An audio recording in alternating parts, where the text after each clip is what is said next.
দ্বারকার এক কোণে থাকতেন এক দরিদ্র ফুলচাষী মালিমোহন। জীবনে অর্থ সমৃদ্ধি ছিল না, কিন্তু তার একটাই স্বপ্ন, একদিন স্বয়ং শ্রীকৃষ্ণ তার বাগানে ফুল নেবেন।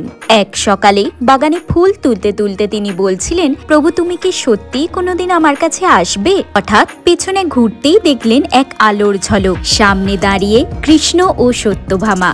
আনন্দে চোখ ভিজে গেল। কৃষ্ণ বললেন, মালি আজ তোমার ফুল দরকার, পুজোর জন্য তোমার ফুলই সবচেয়ে পবিত্র। মালি বলল, প্রভু আমার ফুল তো খুব সাধারণ। কৃষ্ণ হেসে বললেন, ফুলের মান নয়, ভক্তির মানই সবচেয়ে মূল্যবান। মালি তার কাছে থাকা সমস্ত ফুল কৃষ্ণের হাতে তুলে দিলেন। শ্রীকৃষ্ণ স্নেহে তার মাথায় হাত রাখলেন, বললেন, আজ থেকে তোমার বাগানে কখনো ফুলের অভাব হবে না। সেই দিনের পর থেকে মালিমোহনের বাগান বছরের সব ঋতুতেই ফুলে ভরে থাকতে লাগলো।